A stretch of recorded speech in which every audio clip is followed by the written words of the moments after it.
আমার স্বামীটা খুব অসুস্থ অসুস্থ, খুব কষ্ট করে লোন তুললাম, সেই লোনটাও কোনো শোধ হয়নি, কেবল 3টা কিস্তি গেছে। গাড়িটা ওইখানে রাখিয়েছিলাম, তালা মেরে সে তালা ভেঙে নিয়ে মনে করেন যে গাড়িটা নিয়ে চলে গেছে। এখন আমার স্বামী মনে করেন উম্মাদ পাগল হয়ে গেছে, এমন অবস্থায় ছেলে মেয়ের মুখে ভাত তুলে দিবে তার সেই ক্ষমতাটুকু তারা হচ্ছে না। এই ইজি বাইকটা কি আপনাদের উপার্জনের একটা মাত্র মাধ্যম ছিল? হয়, ইজি বাইকটাই আমাদের সম্বল। মনে করেন 4-5টা মুখের ভাত আর ওই ইজি বাইক চালাই সে তার আমাদের ভাত মুখে। ছেলে এক মেয়ে, মা আছে, শাশুড়ি আছে। ছেলেটার বয়সে 8 বছর, মেয়েটার বয়সে 18 বছর। সকালে কি রান্না করছেন?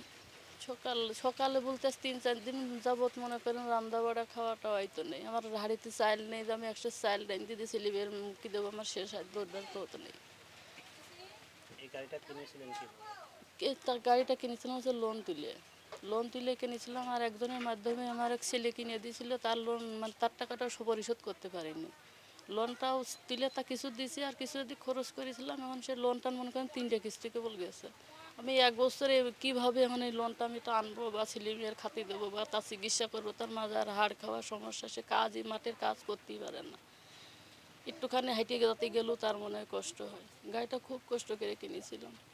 আপনারা 10 জন আছেন, যদি একটু সাহায্য করেন বা কোনো সহযোগিতা আপনারা করতে পারেন, তাহলে আমার ছেলে মেয়ের মুখে একটু ভাত তুলে দিতে পারি আর আমার স্বামীটা একটু হয়তো বাঁচতে পারে। আপনারা 10 জন আছেন, আপনারা আমার একটু সাহায্য করেন, নাই তো আমার ছেলে মেয়ের মুখে ভাত তুলে দেওয়ার কোনো ই নেই। কিস্তি দিতে পারতেছি না, ছেলে মেয়ের মুখে ভাত নিতে পারতেছি না, আমার হাঁড়িতে চাল নেই। কীভাবে দিন যাচ্ছে সে আমি জানতে চাই। 3-4 দিন মনে করেন কাঁদতে কাঁদতে সেও মনে হয় পাগল মতন, পথের পাগল মতন হয়ে গেছে।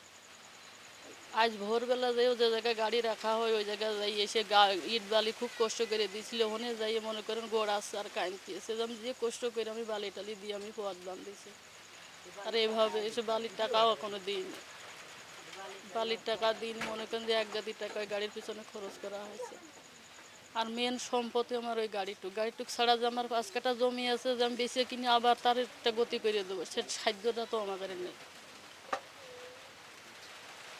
এখন একটা ইজি বাইক হলে এডি বাইক হলে আপনারা যদি দেন তাহলে আমি একটু ছেলে মেয়ের মুখে আহার করে তুলে দিতে পারি বা আমার স্বামীটা একটু চলতে পারে। সকলের কাছে অনুরোধ যে আপনারা আমার একটা ইজি বাইক যে কোনো কায়দায় আপনারা একটু কিনে দেন, যাতে আমি ছেলে মেয়ের মুখে আহার তুলে দিতে পারি। সে মাজার সমস্যা, তার জন বেচার মানে সে মাঠে যাওয়ার কায়দায় তার নেই, কাজ করতে পারে না।